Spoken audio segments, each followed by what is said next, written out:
नमस्कार, आप देख रहे हैं स्वामी न्यूज और मैं हूं राजीव शर्मा। आइए नजर डालते हैं हेडलाइंस पर। रिश्वतखोर आबकारी निरीक्षक को न्यायालय ने भेजा जेल। किशनगढ़ में शराब की दुकानों से ली गई थी 20,000 रुपए की रिश्वत। 26 अगस्त को होने वाले छात्र संघ चुनावों के लिए कॉलेज प्रशासन ने की तैयारियां पूर्ण।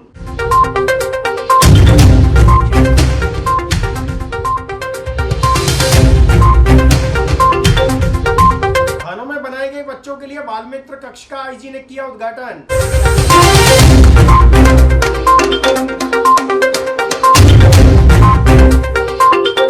सांख्यिकी अधिकारी परीक्षा में फर्जी परीक्षा दिलवाने वाले मूल अभ्यर्थी को पुलिस ने किया गिरफ्तार।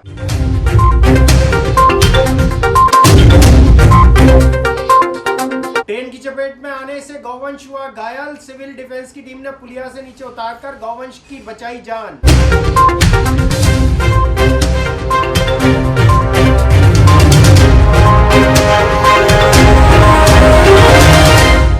और अब चलते हैं खबरों के सफर पर प्राइम टाइम बुलेटिन के साथ। देर रात एसीबी द्वारा किशनगढ़ के आबकारी निरीक्षक शिशुपाल सिंह को 20,000 की रिश्वत के साथ गिरफ्तार किया गया था, जिसे आज एसीबी द्वारा न्यायालय में पेश किया गया, जहां से आरोपी को 7 सितंबर तक न्यायिक अभिरक्षा में भेजने के आदेश दिए गए। किशनगढ़ में देर रात एसीबी ने बड़ी कार्रवाई करते हुए आबकारी निरीक्षक को शराब की दुकानों से मंथली 20,000 की रकम लेते हुए रंगे हाथों गिरफ्तार किया था। इस मामले को लेकर अधिकारी ने जानकारी देते हुए बताया कि प्रत्येक दुकान से 5,000 की राशि 4 दुकानों से मांगी जा रही थी, जिस पर शिकायत के आधार पर एसीबी ने आरोपी को 20,000 की रकम के साथ दबोच लिया। इस दौरान आरोपी को एसीबी ने न्यायालय में पेश किया, जहां से उसे सितंबर तक न्यायिक अभिरक्षा में भेजने के आदेश जारी किए गए हैं।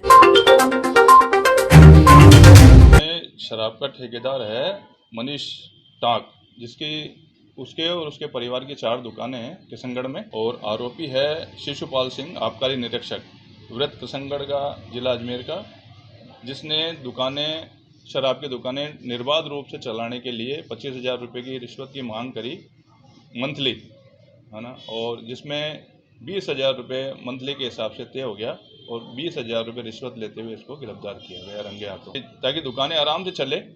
मंथली इनकी जो चलती है, जिसके आप दुकान में कोई रोक टोक नहीं हो और आराम से चले दुकानें, उसके एवज में 25,000 मांगे और 20,000 रुपये रिश्वत लेते हुए इसको गिरफ्तार किया गया कल। और आज मैंने इनको न्यायालय में पेश किया, जहां से 7/9 तक जुडिशियल न्यायिक अभिरक्षा में भेजा। उत्तराखंड के प्रवासी निवासियों की संस्था पर्वतीय समाज अजमेर के सानिध्य में उत्तराखंड की कुलदेवी के रूप में प्रख्यात मां नंदा देवी राज राजेश्वरी के डोले का पुष्कर में भव्य स्वागत किया गया।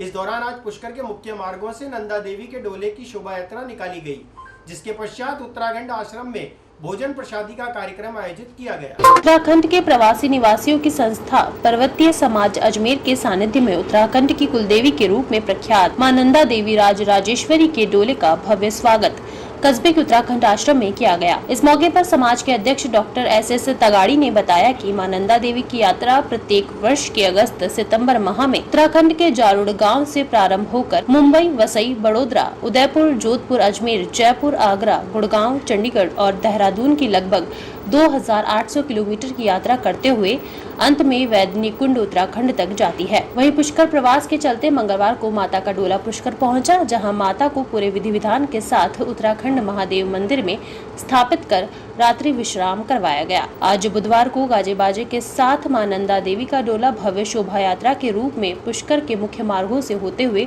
उत्तराखंड आश्रम पहुंचा। इस दौरान शोभा यात्रा के पुष्कर सरोवर के कर्मांचल घाट पहुंचने पर उत्तराखंड के पुश्तैनी तीर्थ पुरोहित जगदीश चंद्र सतीश चंद्र तिवारी ने सरोवर पर मां नंदा देवी के डोले का भव्य स्वागत किया, जहां सरोवर पर विशेष पूजा अर्चना कर उत्तराखंड पर्वतीय समाज के लोगों का स्वागत किया गया। इसके पश्चात उत्तराखंड आश्रम में भोजन प्रसादी का कार्यक्रम आयोजित किया गया। प्रसादी के बाद पड़ाव जयपुर हेतु रवाना हो गया। वहीं इस यात्रा के दौरान सैकड़ों की संख्या में श्रद्धालु उपस्थित रहे।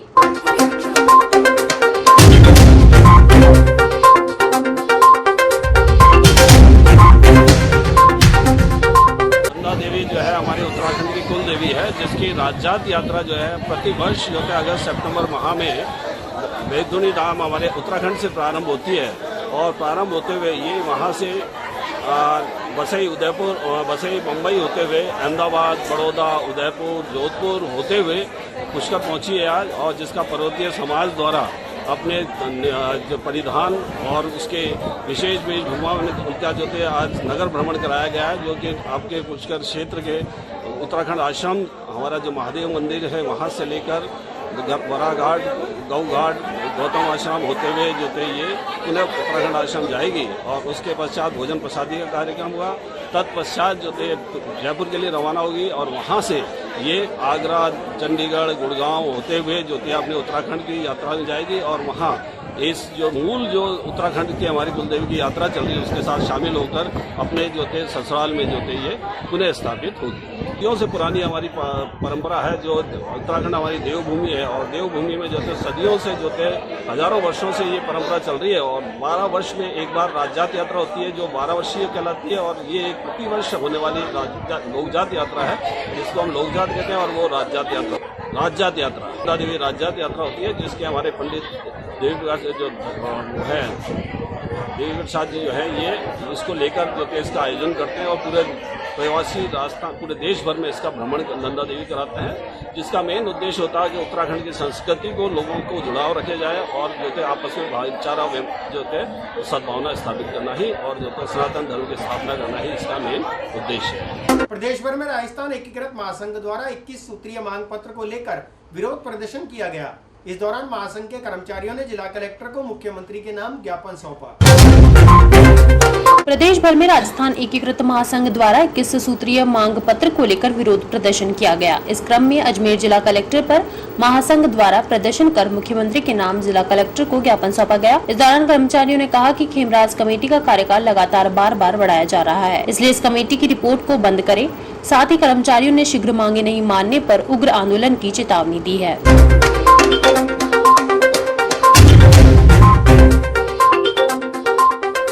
पूरे राजस्थान में प्रदेश एकीकृत महासंघ के आह्वान पे राजस्थान सरकार को जगाने का काम किया जा रहा है। 21 सूत्रीय मांग पत्र दिया जा रहा है, जिसके अंदर हर वर्ग के कर्मचारी की इसके अंदर डिमांड्स है। आप देख लीजिए कि जो अशोक गहलोत जी की सरकार है वो केवल कर्मचारियों को ओपीएस देके अपना पल्ला झाड़ रही है। ओपीएस के अंदर यह है कि जिन कर्मचारियों को फ्रैक्शन किया जा रहा है, कर्मचारियों को बांटा जा रहा है।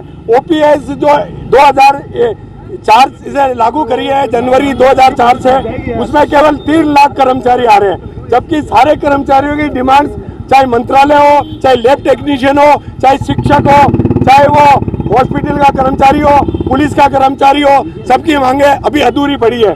और हमने इस 21 सूत्रीय मांग पत्र के अंदर सरकार को ये चेताया है कि या तो हमारी मांगे तत्काल पूरी करे, खेमराज कमेटी को बार उसका कार्यकाल बढ़ाया जा रहा है उसको बंद करे, और डीसी सामंत कमेटी की रिपोर्ट जो 5 साल से पेंडिंग पड़ी है उसको सरकार लागू करे। राजस्थान रोडवेज को सरकार राज्य कर्मचारियों का दर्जा दे, और पाते वेतन संघ की जो मांग है हमारे सहायक कर्मचारियों को एमटीएस लागू करे। गजेंद्र सिंह राठौड़ जो हमारे प्रदेश अध्यक्ष हैं वो भरपूर कोशिश करके राजस्थान के अंदर एकीकृत महासंघ के बैनर पे सरकार को ललकार रहे हैं, और 27 अगस्त को उदयपुर के अंदर एकीकृत महासंघ का एक बहुत बड़ा अधिवेशन और रैली होगी, और मेवाड़ की धरती से जिस प्रकार अशोक गहलोत ने विपक्ष को ललकारा है उसी तरह कर्मचारी अशोक गहलोत की सरकार को ललकार करेंगे। और आज हम ये ज्ञापन दे रहे हैं जिला कलेक्टर के माध्यम से मुख्यमंत्री को और मुख्य सचिव को, इसलिए आज हम सब एकत्रित हुए हैं, जितने भी राजस्थान के जिले हैं।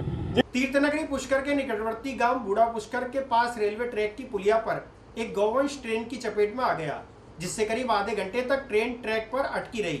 वहीं ग्रामीणों की सूचना पर पहुंची रेस्क्यू टीम ने गौवंश का रेस्क्यू कर घायल पशु को एनिमल केयर सोसाइटी भिजवाया। बूढ़ा पुष्कर रेलवे ट्रैक जो है, अजमेर पुष्कर पैसेंजर ट्रेन जो चलती है जैसे पुष्कर की तरफ आ रही थी, इस दौरान बूढ़ा पुष्कर रेलवे स्टेशन को क्रॉस करने के बाद जो ब्रिज आता है उस पर अचानक एक गाय और सांड आ गए थे।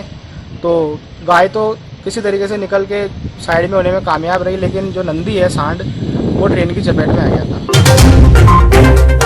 तीर्थ नगरी पुष्कर के निकटवर्ती गांव बुढ़ा पुष्कर के पास रेलवे ट्रैक की पुलिया पर अचानक एक गौवंश ट्रेन की चपेट में आ गया, जिसके चलते करीब आधा घंटे तक ट्रेन ट्रैक पर अटकी रही। इस दौरान ग्रामीणों की सूचना पर पहुंची सिविल डिफेंस टीम ने घायल गौवंश को रेलवे ट्रैक से नीचे उतारा। वहीं एनिमल केयर सोसाइटी की ओर से पहुंचे हेमंत रायता ने गौवंश को प्राथमिक उपचार देकर घायल गौवंश को रेस्क्यू सेंटर भिजवाया। जानकारी के अनुसार अजमेर और पुष्कर के बीच चलने वाली ट्रेन करीब 11 बजे पुष्कर की ओर आ रही थी। इसी दौरान यह हादसा हुआ।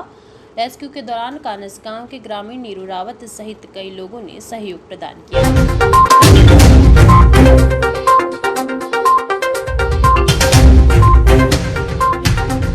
जी, हमारे पास अभी करीब 11:15 बजे सूचना आई थी। बूढ़ा पुष्कर रेलवे ट्रैक जो है, अजमेर पुष्कर पैसेंजर ट्रेन जो चलती है जैसे पुष्कर की तरफ आ रही थी। इस दौरान बूढ़ा पुष्कर रेलवे स्टेशन को क्रॉस करने के बाद जो ब्रिज आता है उस पर अचानक एक गाय और सांड आ गए थे। तो गाय तो किसी तरीके से निकल के साइड में होने में कामयाब रही, लेकिन जो नंदी है सांड वो ट्रेन की चपेट में आ गया था। लेकिन गनीमत ये रही कि वो पटरियों के बीच में नहीं फंसा और सिर्फ टक्कर से चोटिल हो गया। तो घायल अवस्था में उसको हम और हमारी जो रेस्क्यू टीम है और सिविल डिफेंस के जो वॉलंटियर है वो भी वहाँ मौके पे पहुँचे थे। पुष्कर में अभी जो हमारी टीम काम कर रही है लगातार, वो भी हमारा जो एम्बुलेंस है उसको लेके वहाँ मौके पे पहुँचे थे हम, और उसका वहीं पे प्राथमिक उपचार करके उसको हमारे रेस्क्यू सेंटर पे ट्रीटमेंट के लिए लेके आए। रस्ते और बल्लियों की सहायता से उसको ट्रैक से सम्राट पृथ्वीराज चौहान राजकीय महाविद्यालय में जिला प्रशासनिक अधिकारी नियुक्त करने को लेकर आज एनएसयूआई के अध्यक्ष प्रत्याशी ने जिला कलेक्टर को ज्ञापन सौंपा। इस दौरान छात्र नेता ने छात्र संघ चुनाव प्रशासनिक अधिकारी की देखरेख में करवाने की मांग की। सम्राट पृथ्वीराज चौहान राजकीय महाविद्यालय में जिला प्रशासनिक अधिकारी नियुक्त करने को लेकर आज एनएसयूआई के अध्यक्ष प्रत्याशी सहित छात्र संघ के कार्यकर्ताओं ने जिला कलेक्टर को ज्ञापन सौंपा। इस दौरान ज्ञापन में छात्र नेता ने मांग की कि आगामी 26 अगस्त को होने वाले छात्र संघ चुनाव प्रशासनिक अधिकारी की देखरेख में किए जाए, जिससे बिना किसी भेदभाव के सफलतापूर्वक चुनाव हो सके।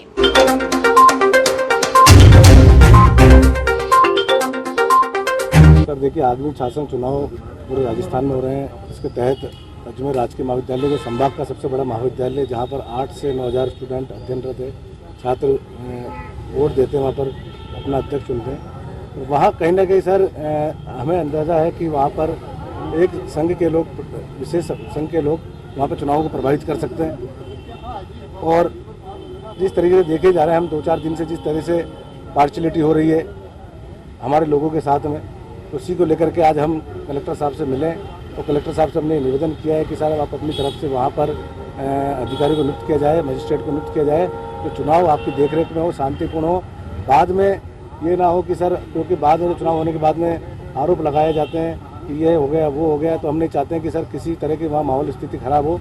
आपके देखरेख में चुनाव हो, तो बहुत ही शांतिपूर्ण चुनाव हो और ईमानदारी से चुनाव हो। जो व्यक्ति चुनाव जीतने वाला है उसी को चुनाव जिताए, क्योंकि सर प्रभावित होने के पूरे चांसेज है, हमें मालूम है, क्योंकि ये कैंडिडेट चुनाव लड़ने वाले लोग हैं। ये आकर के उनको सब कुछ पता है, कॉलेज के अंदर रहने वाले व्यक्ति है। तो हमने आकर निवेदन किया और उन्होंने तुरंत हिसाब से उन्होंने आदेश मार्ग किया है कि तुरंत हम आपके 26-27 तारीख को मजिस्ट्रेट नियुक्त करेंगे। आज भारतीय राज्य छात्र संगठन ने कलेक्टर महोदय को ज्ञापन दिया। ज्ञापन में हमारी एक मांग थी कि जो भारतीय राज्य छात्र संगठन का मैं एनएसयूआई प्रत्यक्ष राजकीय महाविद्यालय अजमेर से, तो हमारी ये मांग थी कि चुनाव जो हो रहे हैं सभी महाविद्यालय में और मेरे महाविद्यालय में प्रशासनिक अधिकारी की देखरेख में ये चुनाव हो, क्योंकि बीजेपी के संघ जो मानसिकता वाले कई लेक्चर आ रहे हैं जो हमारे खिलाफ कैंपेनिंग कर रहे हैं और जो हमारे खिलाफ बयानबाजी कर रहे हैं। तो हमने साहब को यही ज्ञापन दिया है कि प्रशासनिक किसी अधिकारी की देखरेख में हमारा चुनाव हो और सफलतापूर्वक चुनाव हो। कृष्णगंज थाना पुलिस ने सहायक सांख्यिकी अधिकारी परीक्षा में फर्जी तरीके से परीक्षा देने वाले अभ्यर्थी को गिरफ्तार कर लिया। जानकारी के अनुसार फर्जी अभ्यर्थी मूल अभ्यर्थी की जगह जालौर से परीक्षा में शामिल होने आया था। कृष्णगंज थाना पुलिस ने सहायक सांख्यिकी अधिकारी परीक्षा में फर्जी तरीके से परीक्षा देने वाले अभ्यर्थी को गिरफ्तार कर लिया है। जानकारी के अनुसार फर्जी अभ्यर्थी झालाराम मूल अभ्यर्थी ठाकराराम की जगह जालौर से परीक्षा में शामिल होने आया था, जिस पर पुलिस ने कार्रवाई करते हुए दोनों फर्जी अभ्यर्थियों को गिरफ्तार कर जाँच शुरू कर दी है।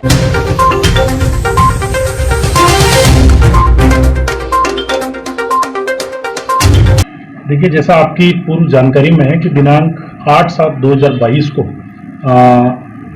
HKH स्कूल में एक डमी अभ्यर्थी प्रकरण जो जिला सांख्यिकी अधिकारी सहायक सांख्यिकी अधिकारी की परीक्षा देने आया था, जिस डमी अभ्यर्थी को पुलिस थाना कृष्णगंज द्वारा डिटेन किया गया था और उससे अनुसंधान किया। उसमें एक बात उसने बताई थी कि मैंने डमी अभ्यर्थी के रूप में परीक्षा दी है, जिसमें कार्रवाई करते हुए कृष्णगंज पुलिस द्वारा जालाराम पुत्र बारूराम जाट निवासी पुनासा भीनमाल जालौर को अरेस्ट किया था। इसका अनुसंधान डॉक्टर प्रियंका जो एडिशनल SP मैम है उनके द्वारा किया गया था।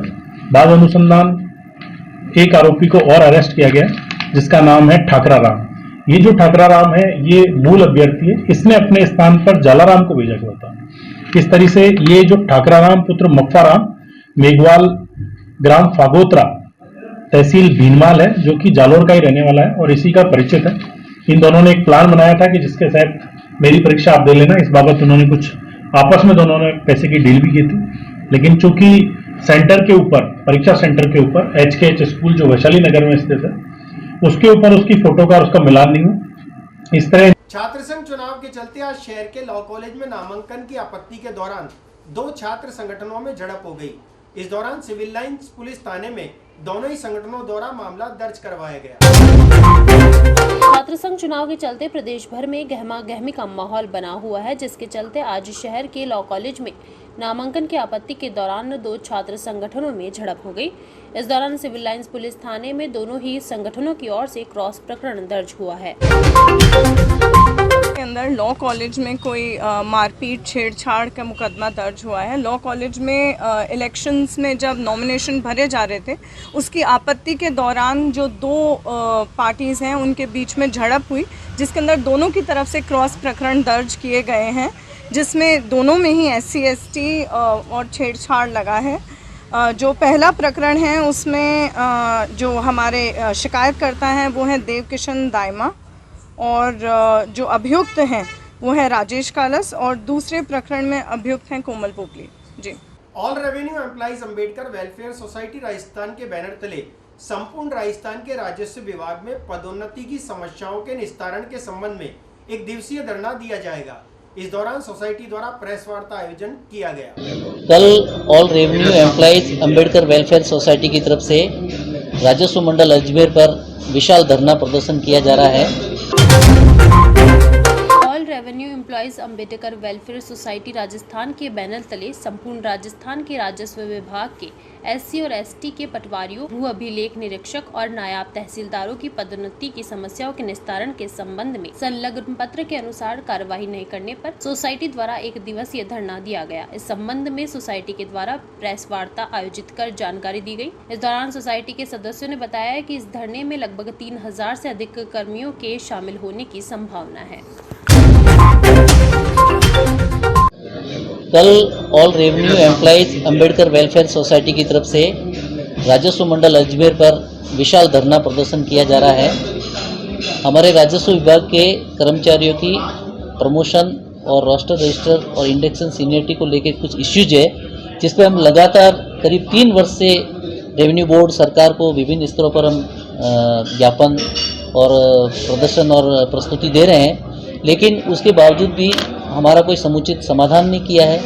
रेवेन्यू बोर्ड हमारी समस्याओं के प्रति उदासीनता बरती है। इसके लिए हमने 10 तारीख को राजस्व मंडल रजिस्ट्रार साहब से बात करके उन्हें ज्ञापन दिया था कि हमारी मांगों के ऊपर आप समाधान करें, नहीं तो हम 25 तारीख को पूरे राजस्थान के अनुसूचित जाति जनजाति वर्ग के जो कर्मचारी है, जिसमें पटवारी, भू अभिलेख निरीक्षक, सीनियर पटवारी, नायब तहसीलदार और मंत्रालय सहित लेखा सेवा के जितने भी कार्मिक हैं वो बोर्ड पर प्रदर्शन करेंगे। क्योंकि बोर्ड ने कोई भी निर्णय नहीं किया है, इसलिए हमने कल पूरे राजस्थान भर से हमारे साथी आएंगे, करीब 2000 से ज़्यादा लोग आएंगे और पटेल मैदान पर इकट्ठे होकर हम धरना प्रदर्शन के रूप में, रैली के रूप में जाएंगे और रेवेन्यू बोर्ड पर दिन भर का हमारा धरना प्रदर्शन रहेंगे और सरकार से वार्ता करेंगे और हमारी समस्याओं के समाधान की मांग करेंगे। हमारी ये मांग है कि इंडक्शन सीनियरिटी होती है कि कोई भी कर्मचारी जब राजकीय सेवा में प्रथम बार आता है तो उससे जूनियर आदमी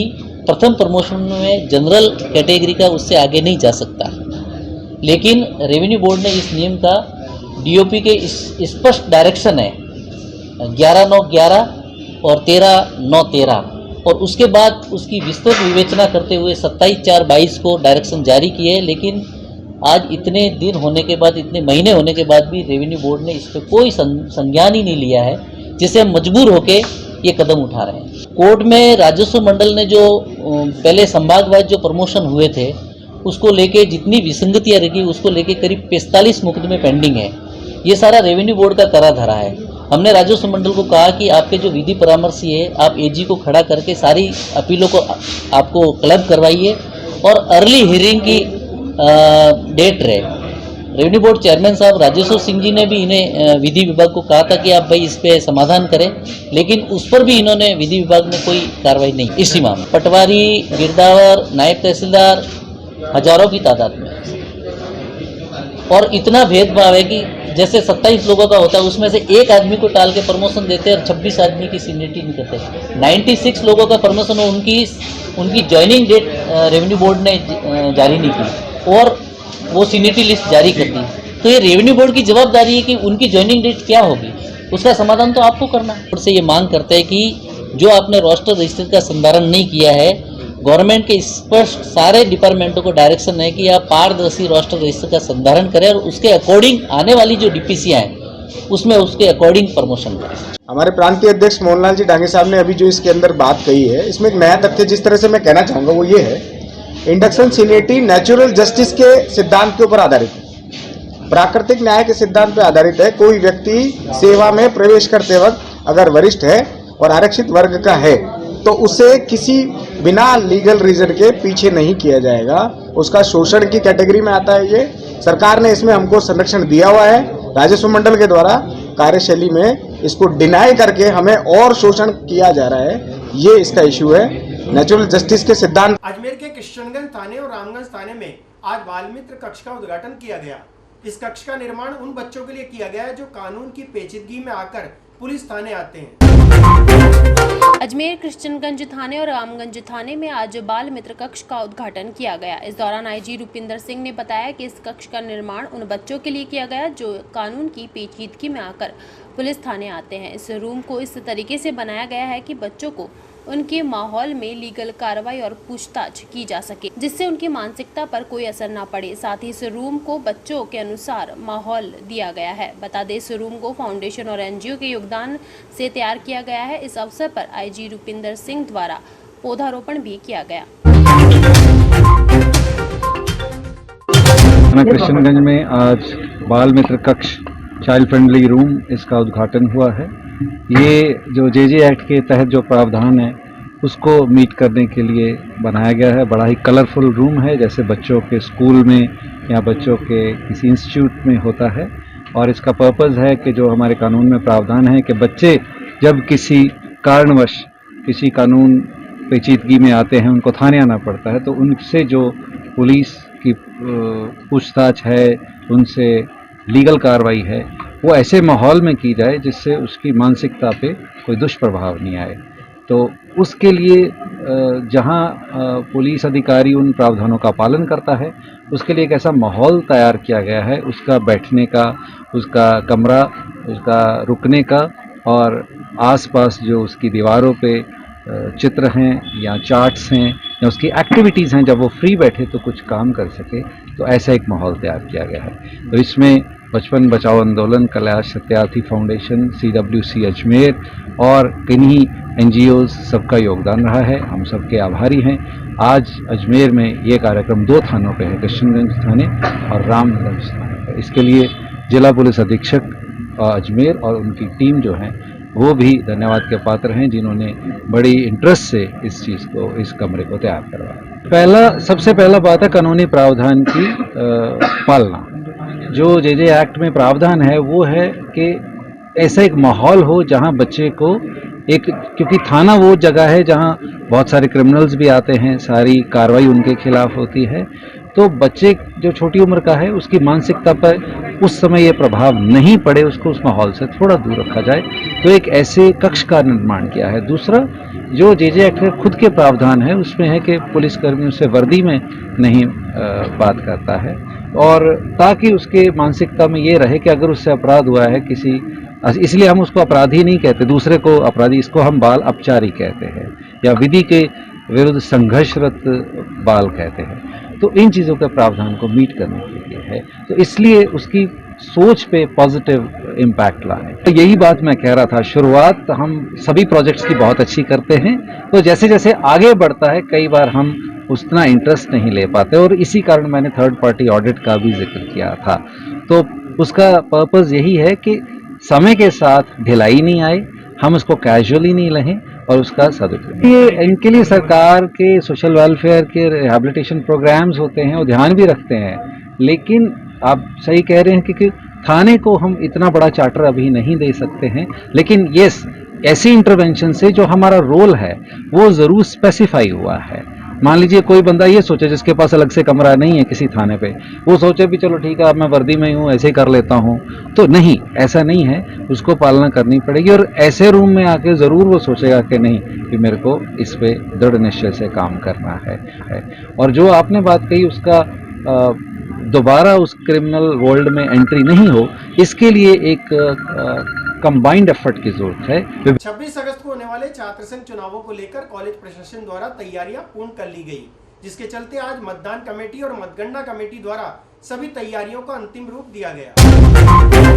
26 अगस्त को होने वाले छात्र संघ चुनावों को लेकर कॉलेज प्रशासन द्वारा तैयारियां पूरी कर ली गई है। इस क्रम में दयानंद कॉलेज में 4 पदों के लिए 13 प्रत्याशी मैदान में उतरे हैं। इस दौरान कॉलेज की वाइस प्रिंसिपल ने जानकारी देते हुए बताया कि महाविद्यालय में चुनाव के लिए पूर्ण तैयारियां कर ली गई है।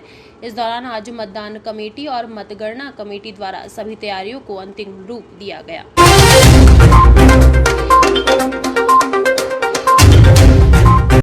जैसा कि सभी को मालूम है, छात्र संघ चुनाव 26 तारीख को मतदान होना है और मतगणना 27 की है। शहर में सभी कॉलेजेस की तरह हमारे कॉलेज में भी तैयारी पूरी तरह से है।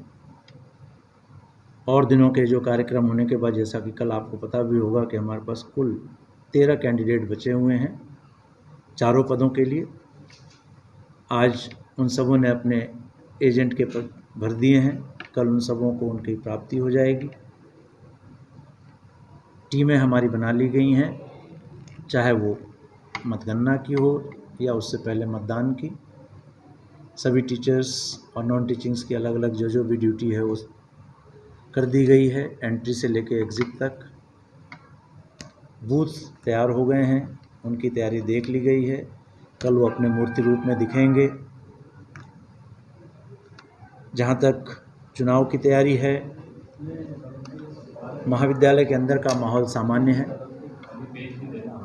प्राचार्य जी संरक्षक के रूप में अपना पूरा सहयोग दे रहे हैं। चुनाव कमेटी मुस्तैदी से अपना काम कर रही है, चाहे उसमें अतिरिक्त मुख्य चुनाव अधिकारी डॉक्टर रफ़ीक खान हों, चाहे मतदान के प्रभारी डॉक्टर दीप सिंह हों, चाहे मतगणना के प्रभारी डॉक्टर महावीर जी हों, या फिर मीडिया का प्रभार देखते हैं डॉक्टर संत कुमार, या यूं कहें कि जो हमारी बाकी कार्यप्रणाली ऑफिस का हो रहा है उनके देखरेख कर रही हैं डॉक्टर प्रीति सिंह। और मदन के साथ हम सारी तैयारी में लगे हुए हैं। अच्छी बात ये भी है कि जिला प्रशासन, पुलिस प्रशासन के साथ साथ जितने भी सीनियर छात्र हैं, कैंडिडेट हों या पुराने छात्र हों, उनका भी हमारे को सहयोग बराबर मिल रहा है। प्रक्रिया चल रही है, अभी 3 कमरे बनेंगे। जो फिलहाल इस बुलेटिन में इतना ही। मुझे दीजिए इजाजत। हमारे फेसबुक पेज को लाइक करें, शेयर करें, फॉलो करें, इंस्टाग्राम को फॉलो जरूर करें, यूट्यूब चैनल को सब्सक्राइब करें, लाइक करें, बेल आइकन का बटन दबाना ना भूलें। देखते रहें स्वामी न्यूज़। जय हिंद, जय भारत।